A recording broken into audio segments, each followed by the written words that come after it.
PUS. Go. Inco. Go. PUS. Go. Surgeon. Go. Booster. Go. Copy that. We have a go from you guys. This is Talking Sound. Well, hello, everybody, and welcome to the Talking Sound podcast, coming to you this evening from the College of Hip Hop Knowledge here in Bastrop, Texas. I am Chris Jordan, your host. With me is Michael Pereida. Correct. And Jsun Anderson-Ebener. That's correct. President and Vice President and President of the College of Hip Hop Knowledge. Welcome to the show, guys. Thank you. Appreciate it. Well, number one, I want to say what a great facility y'all have here. I myself have, like I was telling you, been looking at building out at my house in the garage, and this is pure inspiration to come out and see a location like this built into somebody's home space. Awesome. You did and that's kind of what drove me out here. I mean, I've known about you guys for a while, like I was saying. I've seen your stuff up around town. I've seen your shows go up, all that kind of stuff, and glad to see that y'all are still continuing on and growing, getting bigger and better. Growing, definitely. Refocusing, repurposing, always trying to evolve and growth. Well, and let's talk about that. Let's talk a little bit about the founding of the College of Hip Hop Knowledge, what its mission is, and where y'all have come since then. Okay. Well, I started out myself alone first, doing shows around town and just working with some promoters around town. I just felt like it was being done wrong. Like there was so much pay to play going on, and just people treating shows like it was nothing. Really. Yeah. You know, like it didn't matter what you got booked where. None of it mattered. It was all just a joke. It felt like to me. Yeah. And so I thought I'd start throwing shows, and then I threw a couple shows, and I'm like, well, I need to mesh with the community more, and I started going out to more shows, and met Big Mike, and we had a couple other people we originally worked with. Unfortunately, you know, business changes and people move on. People's goals are different, and Hopefully cordially, which was our, you know. We split cordially with the people we split ways with. That's which definitely is always helpful. It's a good thing, especially in a, let's just put it simply, in an incestuous music scene like Austin. right.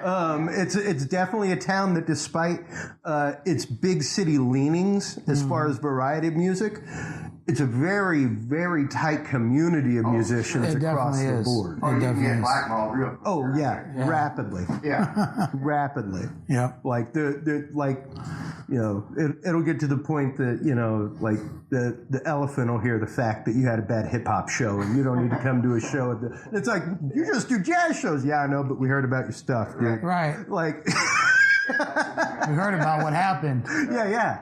And it can be tough, especially whenever you've started something with someone ground up and then kind of, like you said, just grown on different paths. You wanted to do one thing, they wanted to provide another. I mean, Right. we still, it was, shout out to Gov Nachi, he was one we started with, and we still work with him on music and other things, and Right.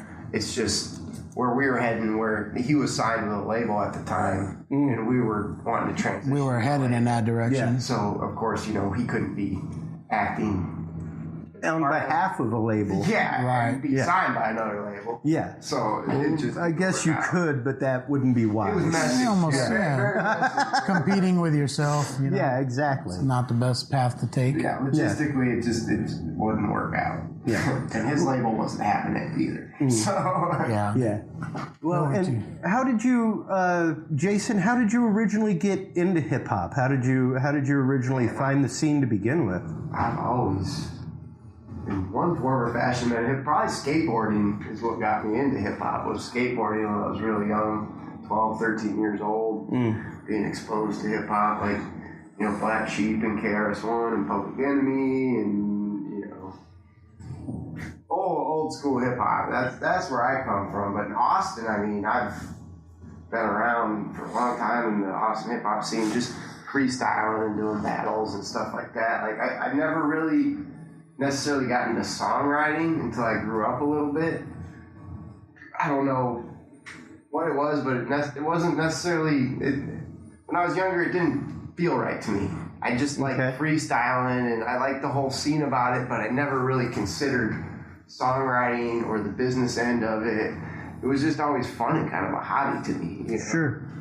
What was it that I guess flipped that switch? Because that happens for all of us. Like even running sound was something that I liked doing. Like I started off in high school theater. Sure. Running sound, doing lights, doing it. Had someone told me that I'd be traveling the country making the money I make doing what I did in high school theater, I would have laughed at them in the face. Like, tell me how. Yeah. You're a crazy person right now. I'm lucky I get an A for this. You know? So yeah, it's a little bit of it can be a leap for some people to think that that it's even possible to get into that. I think it was probably when I got in my 30s, because I had kind of not done music in a while, just kind of, just I need to get my life together. Where, we all have our periods where, we have a fuck up period, and then we need to get our life in order after that, of course. Yeah. And, we got our life back in order, we start thinking about stuff.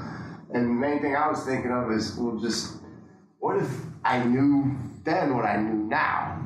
And, okay, well, I do know now what I know, so why couldn't I impart that on to younger artists and maybe help them somehow to be in a point where I could have been at that age if someone would have taken me and said, look, this is how you register your songs, this is how you copyright your songs, this is how you collect royalties from Sound Exchange, here's how you brand yourself, here's how to do logos, like all these simple things that when you've been doing it for a while, it seems simple, but when you're starting out as a young artist, you have no clue. You just want to make music. That's all you want to do is make music. Yep. You have blinders on about everything else. Yeah. And the example I give people is, remember your first time making out? Now, don't get me wrong. Later on, the process now. It's a it's a courtship process. Like even just coaxing the idea out of your head, you can't rush it. It's got to be organic. It's got to be real. It's got to exist on its own. Right. Just like for me, any circuit, things like that. If I can't see it in my head, I'm gonna have a real problem actualizing that in the real world. Right. And it's very much the same way. Whether it's writing a song, what have you, you gotta learn to coax that muse and treat things properly as stuff gets built. And being able to impart that knowledge on somebody, like slow down. Be willing to take your time. Be willing to see the long play game here. Right. Of 3 years, not 6 months. Oh, exactly.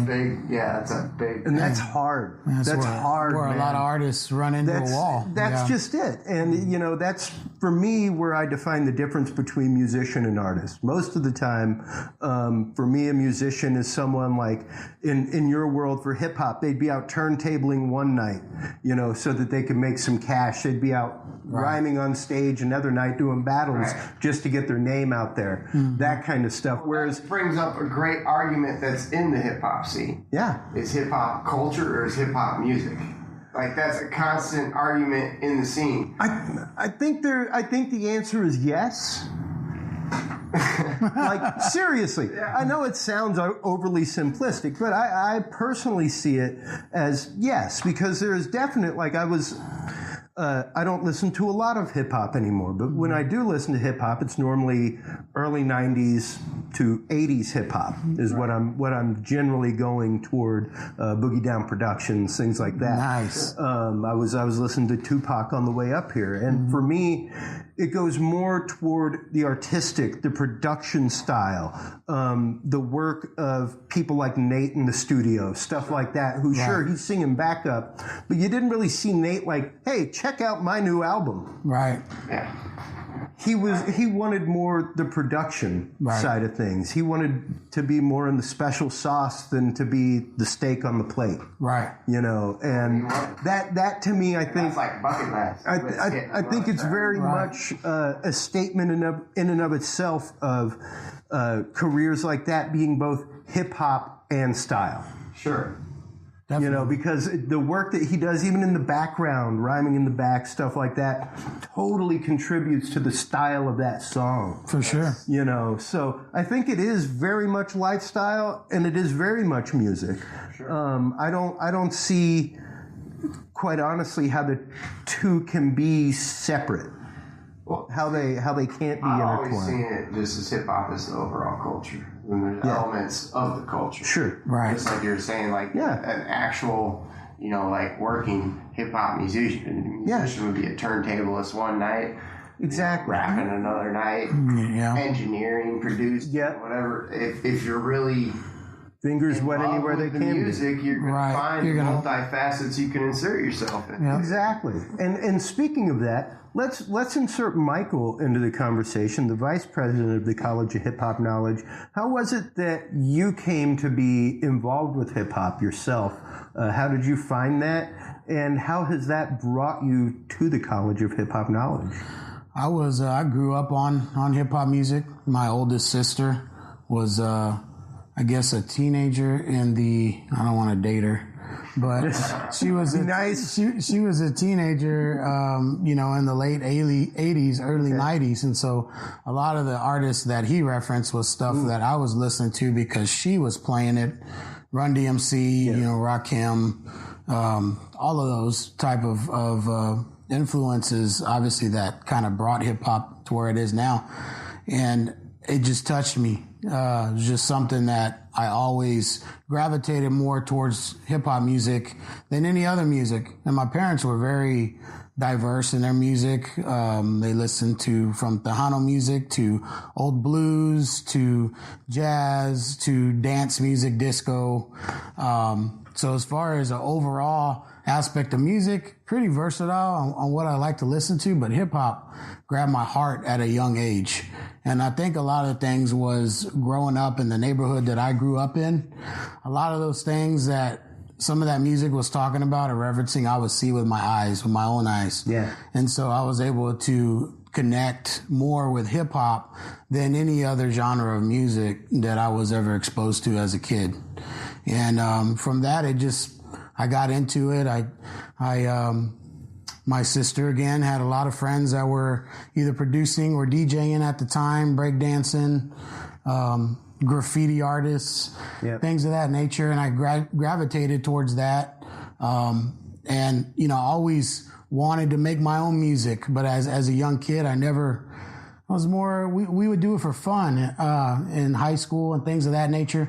We would get together and we would have like 3 or 4 line battles where we would team up, say, me and a buddy against 2 other buddies, and we were just cutting each other down. We would just, it was a battle like it is now, for the most part, freestyling, just over beats, making fun of each other and laughing, having a good time. Anybody ever get punched?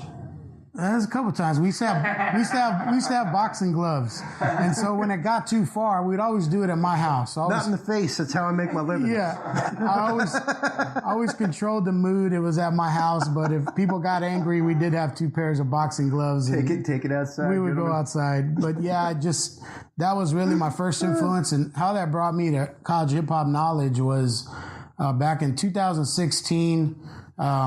I had the opportunity to go to the East Coast, just from being out in the scene and performing a lot. I actually used to do a lot of battle rapping, and I won a couple of them, and I caught some people's eyes that were looking to do something with who they felt were upper echelon of hip hop artists in the city of Austin for what they liked.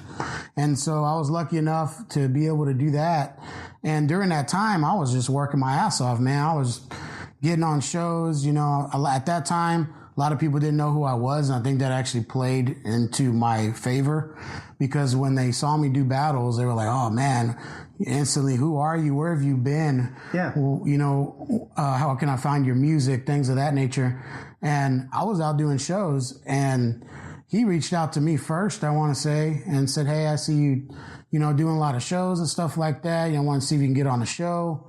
And I said, well, do you have any openings? And actually at the time he didn't at his first show that I saw him doing. And then he had somebody drop off the show because of scheduling conflict or something. And he reached back out to me. And that's the first show I did. And once I did, I saw how organic, how important the culture was to him. He had like some of that graffiti that's on the wall over there. He had his good friend was painting live at the show and actually did. I still have it. He made pictures of all the artists that were performing that night. And I thought that was really cool because hip hop was, shout out Mehmet, Tony Franzetti. For, I thought it was incredible because it made me feel like I met somebody that treated hip hop and respected it as much as I did, how important it was to me. And so from that moment on, really, we started talking about what we talked about before this, about the struggles of hip hop in Austin, the pay to play scheming, going out and performing and, as artists, feeling like we're worthy, if we're going to bring people out and people requesting us, we're worthy of pay and things of that nature. And so, from that point on, why am I paying you to bring people to drink at your bar? Exactly. You know, and it's a common trap because a lot of people, there's limited opportunities out there. There was at that time. There's more now. And so people will jump at the opportunity just to get on stage so people will see them or hear them. Try that with some other genres. And see what happens. I don't know any. And it does happen. Like I said, there are the definite like battle of the band contests that go on. I won't mention any production company names on air. You people out there know who they are, where you're like, your band's been together for 6 months now. You've recorded a demo. You've got like 3 songs down. You go out and you pay like $60 to be on the stage at Emos, right? And go be in this battle of the bands, and at the end of it, you get like $150 or something prize money, right? It paid like enough for you to. Bucks, bro. The money's good in the bar, right? It's like when you go to the casino over at like Lake Livingston, well, Lake Livingston, where they can only gamble for prizes. Okay. It's like a grown folks showbiz. Yeah. Great. You got this many credits. Here's what you can walk out with. Right. That's hilarious. And very much the same way. And it's tough. It's tough as an artist because you want to get your stuff out there. You want to be heard. Right. And I guess that's a lot of what the College of Hip Hop Knowledge is all about. Correct. Is like you were saying earlier, Jason, being able to take these young artists that you see that have potential and kind of grab hold of them by the shoulders before they start getting swooped up by the machine, so to speak. And what we tell and by the mentality artists is a show, to me anymore, what I think of a show is I think of it as a sales pitch. Mm-hmm. If, at the end of the day, if you don't have any product you're selling, then it's a useless pitch. Yeah. So if you don't have any content and distribution you're trying to sell or market, what's the damn point of like even paying to perform or doing any of that? Yeah, right. I mean, you got some fans, great. Could have done that. Come over to your house and serenade them? Could have done that for free on Facebook. Yeah, exactly. Even if you do get some fans, what are you going to do with them? What do you have to offer them? You don't have any music out there. Yeah. Right. I mean, it's pointless. And that's why I was saying earlier. It's very much that concept of the first time you make out. How did you approach that? Right. What did you expect to happen after she said yes? It's funny because when we started throwing the shows, we were kind of taking it by the horns, but we've learned a lot from those points to where, oh man, we shouldn't have done that, or man, we scheduled too many artists, or this wasn't the right venue for this show, or this wasn't the right date.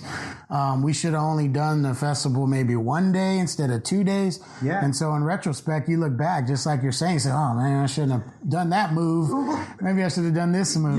It took me, I was like 37 before I got married because, I just had not found the right person. Sure. The method wasn't there. And once I found it, I was like, oh boy, howdy.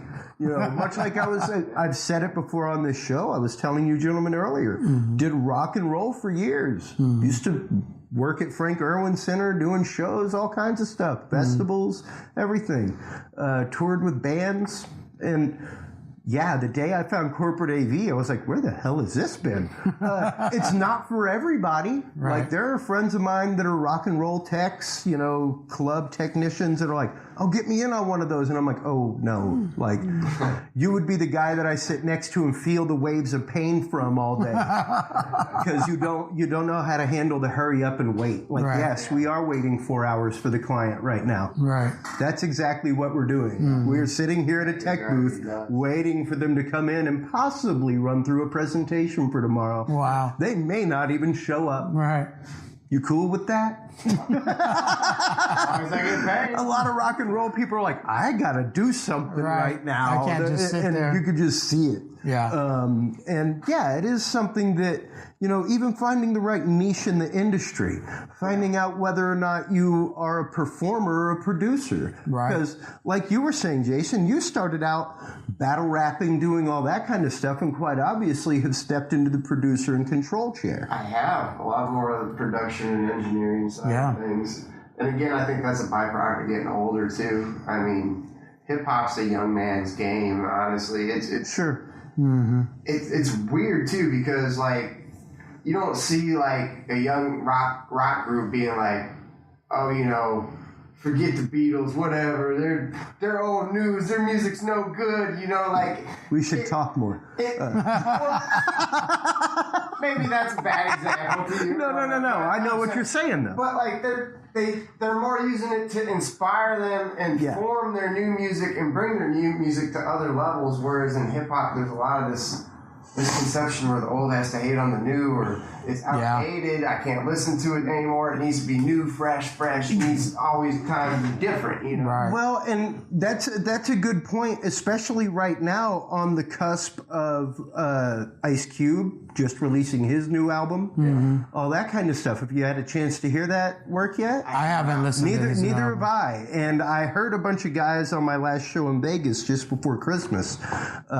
That were some guys I've worked with before that are very into the hip hop scene there and play and perform. And there were a couple that were praising it and a couple that were utterly It's always dogging gonna be it. like Always. that. And Yeah. it was like straight 50-50. Right. You know, and it was funny to see like one of them was older, one of them was younger that was praising it, one of them was older, one of them was younger that was dogging it. exactly. He needs to get out the game. He doesn't have it anymore. washed up. He doesn't have the edge. And it's like, well, you know, and I guess I kind of have the attitude of same thing with people that stopped liking Metallica.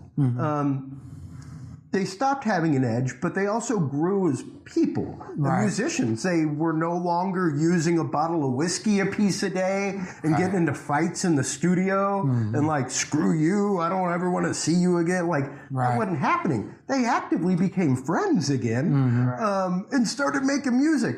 And the music was a little different. Right. But they lost a huge chunk of fan base. Huge. And one of my favorite quotes ever is Hetfield. Like, yeah, we sold out. We sell out every night. Like, you can say we sold out. These other people quite obviously love us. Right. You know. I have other gripes with them. Well, sure, but it's 13-year-old almost girl. yeah. I'm with you. Come on. I'm with you. And don't tell me you didn't still make your money. Don't tell me you didn't still make your nut off distribution. All right. I very much take the Grateful Dead mentality with my music. If you want to take my music and sample it, thank you. I tip my hat to you. Right. If you enjoy the shit I make. That's the foundations of hip hop. You know, and, yeah, exactly. And we saw the first real cases of that start, of course, coming out with Milli Vanilli back in the day, Vanilla Ice, all that kind of controversy with the lip syncing, and you know, and that's just standard. That's how rappers perform. That's standard. Yeah. Here's my stem tracks. Yeah. And I'm going to say like every third line on the microphone. I'm going to rap over my vocals. And you know, I guess y'all are a bit more privy to that end of things, putting on shows, things like that. How do y'all feel about that? Totally against it. Yeah? Yeah. Do you tend to not put stem track artists on your stage? Oh, we don't have I mean, it's very rare one of those artists would be on our stage. And, Right. and if they were, we'd probably not have them on a show Again, we've had people before. Luckily, from what we've put out and the vibes that we've put out, they've reverberated and come back to us in almost the same light, which has been great because I think it really shows what we're about and who we are. And a lot of times, there's just, to be honest, I mean, it's not, everybody's vibe isn't going to match up. No. And it's something, I mean, we have a group together. We have a group called Academics, and our DJ, shout out DJ Berlin, who's been DJing in Austin for like 20 years. He's awesome. You know, we perform, and what's acceptable in my eyes and probably Jason's eyes is, you know, it's okay to have a dub bass line of your hook, of your chorus in your song when you're performing. Sure. To make it sound more pronounced. Cool. Yeah. But fill it out a little we bit. don't have any backing track vocals on our verses when we rap our songs. It's all us. Yeah. And that goes into preparation, learning them, controlling your breath right. It's a performance. Holding your microphone. Yeah, if people want to, we call it. Yeah. I saw one of my friends the other day that literally posted like the instructions that come inside of the SM58. It's like, do not cover Off the the mic. microphone. Yeah. You will get adverse sounds. Right. And it's funny. It was like circled like 18 times in red. You'll see a lot of artists that do that, and you All can't the hear. time. You can't hear them. I used to have it at churches all the time, and I was like, wow. Right. Wow. Where'd you learn to hold a mic? Right. You want me to like get you a studio mic out on stage so that you don't have to hold it? Right. Something so that you don't sound like you're in a cave. It's well, cool, bro. you know, that's the thing. That's the thing. It looks cool, and that's kind of what we're talking about here, folks. Is the fact of there's putting yourself out there, and there's honing your package. Right. Definitely. There's honing your package, and even part of that is the professionalism of being able to approach the engineer in a venue, Right. telling them what you need in your mix, Definitely. what your DJ needs in his mix, providing your own DI boxes for DJs, Right. and bringing them, you know, because you don't have DIs, well, I don't know, man. Funny. Great, what are we going to do? Just turn that RCA around into an XLR? Right. It's funny you mentioned Perfect that. fidelity. Because one of my buddies does a couple of South by gigs every year. He was talking about some band that came into town, and it was just like random, you know how South by is. Crazy And this, assemblage of gear. yeah, this one band came up and said, we need 16 DIs, and he's like, 16 DIs? What the hell? He's like, you know, every bar should have 3 or 4. We have an analog kick drum. That's Right. all we brought that's analog. Exactly. And he's like, dude, I don't have 16 DIs. What You're the lucky hell? I got 16 channels on the board Right. that are full channels. Exactly. It's not like, 8 and the rest of it's all quarter inch. Right. Yeah. And it really is about that preparedness, like you said, having your words down, not Right. having them on a piece of paper in front of you. Right. If you're freestyling, that's a totally different thing. Right. But even that's something of be careful how much of that you do live if that's not your image. Right. Exactly. That can actually detract you can from put your image. people All off. it takes, it's very much a industry just like mine, where you're as good as your last gig. Exactly. And especially if you get out there and you're freestyling, things really don't go well. Right. After a night of it going really well on stage, like, is it worth that? Right. At that moment, is it always worth to take the challenge? Right. To step up on stage and freestyle? Don't want to be whacked. That's just curious. Is it always worth the challenge? Because there's always the gauntlet's been thrown down in front of you. Right. As good as we are at freestyling, is there? There it is. I tell you That's what I was looking for. I'm kind of a freestyle snob, because if I see a freestyle cypher going on and no one is making me push myself or wanting to, I won't rap. I'll be like, oh, y'all go ahead, because there's been many times where I do it and then nobody else wants to rap. Yeah. because it's like, whoa, man, I can't rap like this. I do this freestyles for fun. Yeah. But at the same time, I'm not going to go out there and sound stupid or sound terrible. It is a cipher. So Right. The whole point of cipher is you gotta feel the vibe. Right. You don't want to freestyle. Exactly. Yeah. Exactly. Yeah, So, and explain that concept of Cypher. I mean, like, I'm somewhat familiar with it coming from the jam band Yeah. Right. world. The Very fact same of concept, synergy, being able to just step up on stage and they go, "We're in G, cool," Right. and just feel your moment to come in. Exactly. You know, Yeah, exactly that same thing. Cypher is just you just have this exchange of energy. You just feel Yeah. it when you're in when you're in the perfect cipher. Everyone in that cipher is just It's basically, you got a mic and a beat's playing and somebody starts it off and you pass the mic around and try to keep the energy going. You obviously try to be sharp with it, just like as a musician. Yeah. You don't want to start playing, you get out of key, or you're too loud. I actually started rapping with jam bands before I wrote wow. anything Yeah. or performed any songs on my own. And I never rapped. Like, it's funny you say that because I've had other MCs come over to jams that we have and they want to rap on every part of the song and they don't understand there might be a bridge that the musicians fall into that doesn't need words on it. You back out, you lay off of that, you sit back, or maybe it turns into a hook and then I make a hook on the fly and we all of a sudden make a song because the band is making a song. And then when you feel the pocket to get in there and your rhythm is right, boom, you jump back in. And that's kind of how it is with a cypher as far as you should have some etiquette. Number one, you don't want to be stepping on other people's toes while they're rapping.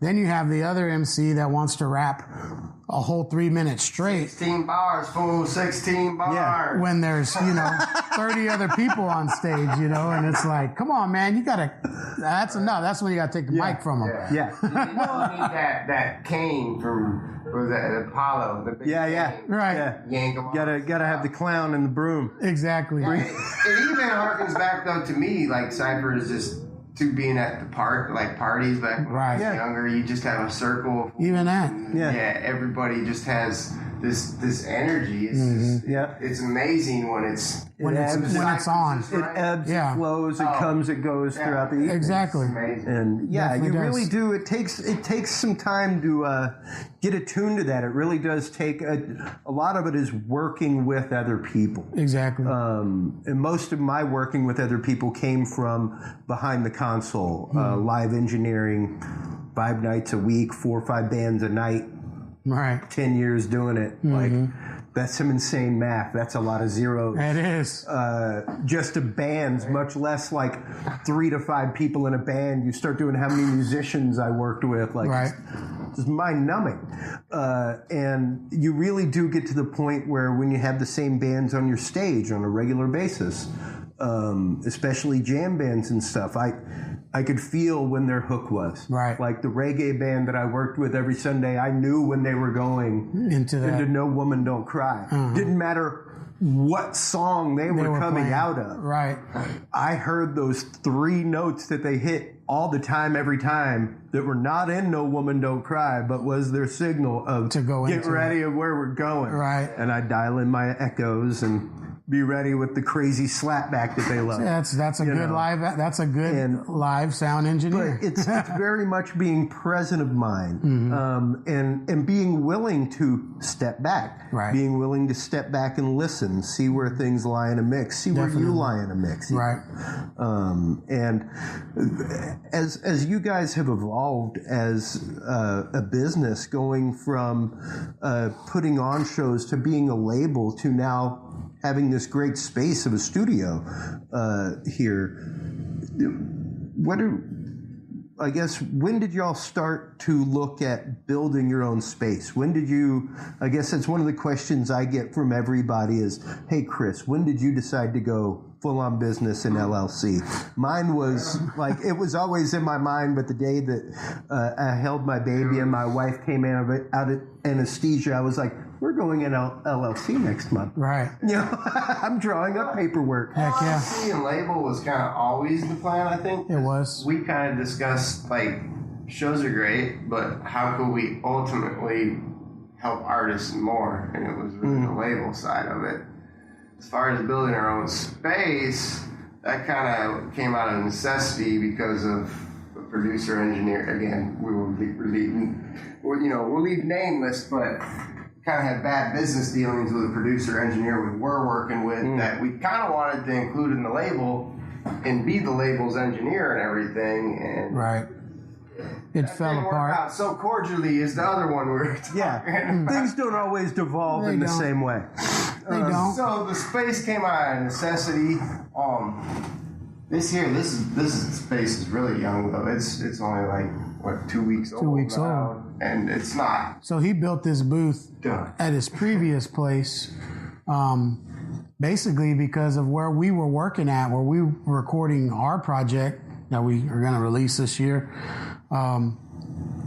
That relationship ended on a bad note. And I had built his space. Yeah, he's a carpenter. Yeah, I build houses for a living, so this is all. This is light super work. easy. Yeah. This is fun project work for you. Right. Yeah. And so when that happened, he said, well, screw that. I'm just going to build our own setup, and I'm going to make it better and bigger, and it's going to be exactly what we need and what we want. Yeah. And so he did. He built it, and, he got blessed by moving out here and getting this place and put it back up. And then, his other spot was in a garage. Yeah, my other spot was a little dinky garage. The booth was most of the garage, and then as far as the mix area and everything, there was no treatment to the mix area. It was a rental in a duplex, so I could only do so much physical space. Yeah. The booth was made so it could be removed. I had all my acoustic panels were just velcroed up, so I could we need to reuse talk. them. But I had it set up in a rental so I could take the booth down. And Exactly. Yeah. That's exactly how I'm designing my studio right now, because I'm in a rental, and it's like I don't need. You have to be able to. I don't need the whole garage, right? But oh man, I've got it designed with like building walls out of pallets and stuffing it, so it's free. I can go out and go anywhere on Craigslist and pick up a truckload of pallets. Yeah, you can. Just cover it with 1/4-inch ply on the sides and stuff it full of double thick insulation and put them on hinges. So whenever I go to move, just fold up 2 walls together and move them out of the way. Throw them in the back of a truck. Any construction sites. and honestly, it's funny. I'm speaking on his behalf, but I've been there with him through this whole process. I think a lot of what we got from our project that we spent way too much money on and lost his friendship and business partnership. Sure. Was not really that great of a mix on the files that we received. Yeah. And so he took it upon himself, said, man, well, I can do better than that, I think, for what we did and what we paid. And he jumped in engineering probably over a year, 2 years maybe? On this, I dabbled for about 4 or 5 years. Right. I'm still very young in engineering, I'm maybe 2-3 years at the most strong in it, But he's devoted a lot of time to where I've heard some of his older mixes and stuff like he was just playing me when you got here. And you can definitely hear where his ear. I've been blessed to been around a lot of engineers, live engineers and studio engineers, and he's done a lot of work and he is going in the right direction. Gives me a lot of confidence in what he's doing on the boards as well. And that's great because it really is a collaborative effort from both the engineer, especially in stuff like hip hop, where typically it's engineer/producer. Right. And well, you are. That's interesting because the executive producer is kind of lost in the mix anymore. Right. In a lot of people's EPs. Yeah. Well, and even that, like I was discussing with someone not too long ago about even the concept of my last guest for the year, Eric Betancourt. He's a singer-songwriter in Austin, great guitar player, amazing. And I've known him for years and years from Maine. Great musician. And he was like, I've spent like 2.5 years getting this album together. Darden Smith. Me and my brother built his studio. Oh, okay. So. Wow. Nice. Yeah, it was just one of those. He was like, I spent like a summer recording tracks with people. Then I redid some tracks, and I've slowly put things together, and it's coming together. But he's like, really, with the way things are now, I'm almost like, fuck that. Right. Like, I'm almost like, forget putting out a full-length album and making all this stuff happen. I should just release them as like a little 2-3 song compilation as I write them and finish them. Yep. And just, it's more important to get things out there get now good content out than there. to try and make a full scoping album. It's really hard like to, rock and roll used to. It's really like hard that. about the impact that can happen with a full project if you don't already have a big following. So a lot of times what it is creating that buzz, a single or a couple songs at a time, or a 4 or 5 track EP at a time, for people to say, oh, that's pretty good. Does this guy have more music? And there you go. And people's attention spans have gone. It's not what it used to be. Totally different. Yeah. I mean, It's totally Well, different. and you can see it. Hip hop is a special example, and I say that with the greatest of respect for the art form, because the sampling has even gotten lazy. It has. sure. It has. and Solid loop. I think it started getting more lazy toward I guess the late 90s, early 2000s. I saw it right as No Limit came out with like their second round of albums, was when they really started like, okay, so I'm basically going to use half the tracks from his album and half the tracks from his. Yeah. And we're going to screw a couple of them because DJ Screw's hip in Houston right now. And it was like, okay, y'all wrote like 10 original albums and now you're just using those Copying other backing people's, tracks for other people's shit. Yeah. And it was like, wow, I guess visionary, because you're able to pull it off and sell it. And people Master are P still was a buying. hustler. So. He was. Yeah. That ghetto dope, man. Yeah. It was something special. It was. Same thing about grunge and power chords. Right. Very much. Yeah. Very much. And, even punk, new wave, that kind of stuff. People thought that it was something that was just going to pop up, crop up, and be gone. Right. And it had staying power. Just the other day, I was trying to explain to my wife how, no, I'm sorry, Depeche Mode is not new wave. That's classic now. I was like, oh, I no, heard no, no. Nirvana called classic rock the other day. I was like, oh, No, man. Old, right? When I was living in Maine, driving around listening to the oldies station and heard Paradise by the Dashboard Light on the oldies station, I was like, damn, I had that on 8-track. I am old. I had 8-track. You are old, bro. It was like, holy crap. Because, things, it progresses so rapidly. Like you said, Nirvana is now on classic rock stations, stuff like the stuff that we grew up with. But they created a whole 80s, vibe, 90s. like They did. There were so many bands that were influenced by them after that. Well, and what's funny, though, is that even bands like Screaming Trees, their first album came out in 78. Mm-hmm. Right. And their sound really didn't change a whole lot. Right. So it was like, wow, it took that long for the industry eye catch up to that sound. catch up to that kind of sound. Yep. Sure. Yep. And it really does say something to the stick-to-itiveness of an artist to say, no, this is my vision. Right. This is what I want to do. Even hip-hop back in the day, like I said, people thought it was a flash in the pan. Right. That it was just going to be there and be gone. And that's it's it. a little fad. Yeah. There's still the constant struggle between mainstream and underground hip-hop. Yeah. Right.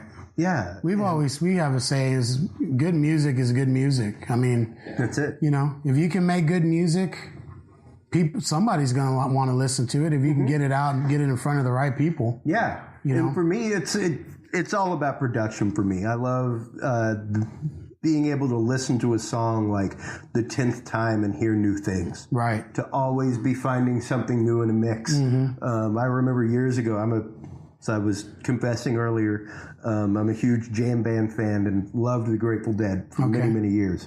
And Shakedown Street was one of my favorite albums. Knew it backward and forward, could play it, all that stuff. And then I started collecting vinyl. and I got a vinyl copy of Shakedown Street. And I'm not going to lie, I had a little bit of reefer to smoke. But my brother was like, what the fuck are you doing? And I kept like bouncing the needle back to this one spot. And I was like, listen, like close your eyes and listen. And that left speaker, there's a freaking maraca, like 30 feet away from that microphone. It just sounds like some old hippie in the back, like, yeah, man, just like, dude, you can't stop Charlie and his maraca. Just like EQ that shit out. And that's what had happened. Like I kept queuing up the same part on CD and popping the B button on my stereo to get it over there and A-Bing it. And I'm like, listen, there's no maraca. It was literally so soft it was silenced out as background noise in the digital capture of the analog tracks. But on the vinyl you could hear it. And it was like, rate, it was like, only compress it. Exactly. Yeah. And it's like, wow, like that's when the world of production really opened up for me, where it was like, that's awesome. Dude, you can get such nuance in sound and put things in there that like as many times as I've heard this, I've never heard noticed that, I've never noticed that until I heard it in that format. Huge difference. It was just analog and digital crazy huge. And people ask me all the time, and my music is no disrespect, how do you get that crazy like 90s club vibe? I'm like, I'm using crazy 90s synthesizers and beat machines, like the same rave DJs that you like to use, you know, stuff like that's how I get that sound. I don't, I'm not an in the box guy. Like my system for me is like a really big 4-track with no tape. I'm not using it for effects. I'm not using it.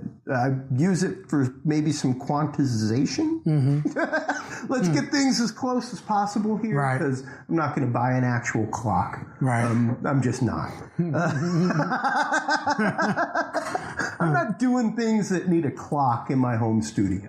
On the abacus. Exactly. Well, I give it the old film treatment where it's like, okay, I will start everything 5 seconds in. On the 5, here we go. On the 5. So I can trim it to that and just bloop, bloop, bloop, bloop, trim everything to 5 seconds, and there it is the way it should be. Assumptive mixing. Definitely. But it's, you know, as you said earlier, you've built a few people's studios. As we kind of wrap things up here, I want to talk more about the studio that you've built. The studio that Jason built here. What was it that, like you said, it was a point of necessity, but when you built, did you build with the idea of expansion? Did you think about those kind of things? A lot of, and I mean, you build studios for people, so I'm sure you did. When I built the first rendition of the booth, like I said, I built it to totally be removable, because I knew at some point I wouldn't always be in that rental, and it was going to go in my dream studio at some point, but needed the space. I didn't have the space, so it was hard to really, you know, envision how the studio would be without having the actual space. And then my wife and I, you know, thankfully this year found this house, and the garage was just perfect. I mean, if you saw what this looked like before, it was... it was... It's crazy. A bare bones garage. There was nothing in here. And... so just kind of planning it out. I had already the dimensions of the booth, of course. Since I had already built it. And then it was just kind of planning around there. That's going to be a bathroom eventually, too. Behind that door. It's kind of phase 2. I wanted to get the main space first.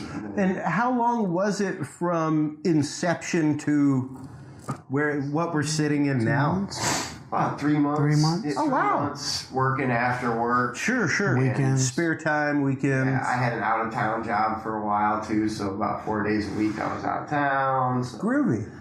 Yeah, about 3 months was the build. Like I said, it helped a lot that the booth, like I said, it was the second build on it, so a lot of stuff was already cut, ready to go in. There wasn't as much work I had to put into doing all the cuts and assembly on the booth. Well, and you did it properly.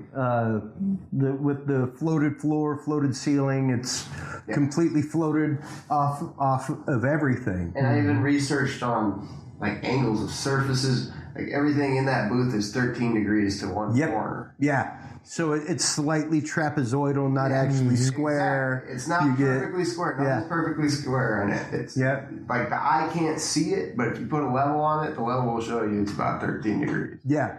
Yeah, exactly. And it's almost imperceptible to the eye. Yes. But it's what's necessary for proper room treatment. It is. It helps you trap that sound just right in that corner. So no matter where you put the mic in that booth or where you have the sound in that booth, it's always going to be registering on your boards off that one corner. Yeah. Always.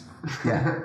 And, you know, it's so important to put that kind of detail, that kind of thought, not just into studios that you're building, home studios that you're building. The one thing I always recommend to people, of course, having the HT Universal Network and doing podcasts. I'm active in a lot of podcast groups and get people's questions all the time. You know, what should I put on a podcasting boot camp, you know, where it's like, come learn the intricacies of podcasting. Because much like being an artist, there's a lot that you may not realize. You know, and even to put on an artist boot camp like that, you know, bi-monthly in town, something like that, be something really good to think about, you know, where you team up with a local, my accountant, for instance, is specifically a music accountant. That's all he does. You want his card? Let me know. I'll give it to him. Because he's great. But that's all he does is music clients and stuff like that. Oh, well. You got it in-house. Literally. I married an improv comedian, so if I need something written, that's awesome. Lady. You get free laughs, man. I treated this for my neighbors too. Sure. Like my exterior walls are double walls with a space in it with offset studs. It's 2 doors. And double door. I saw that. Double doors to kind of give a vacuum for the sound so it doesn't escape. And I mean I can crank it up and it's really loud. I have the 8s and the 5s and the woofer under here. So I mean it gets really loud, but outside you can't hear it. And I did the same thing with my home studio because I'm in a temporary space, I'm renting.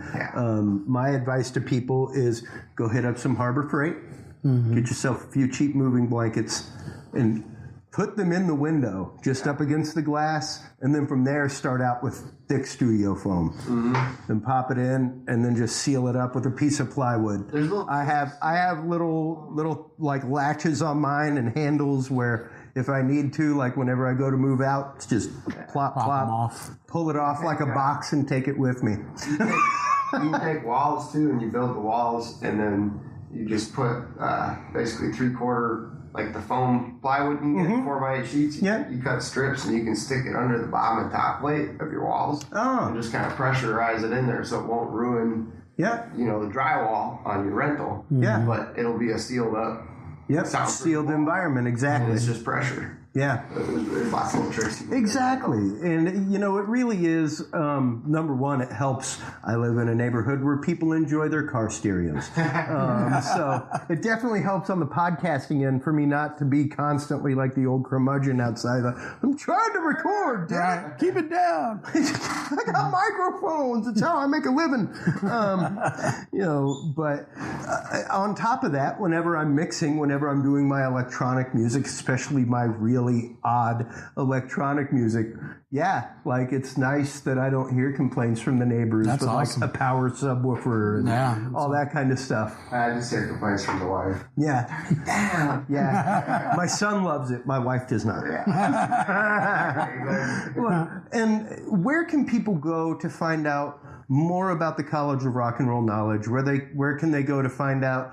Do you book time in this studio space? You know, where can they go to find all the information about you guys? They can go to our website, www.chhk512.com. Stands for College of Hip Hop Knowledge, 512, obviously, in the Austin area. They can find us on Facebook, College of Hip Hop Knowledge. Our Twitter is at CHHKNOW, which is CHH No. It's at college HH no. College HH No. Yeah. Okay.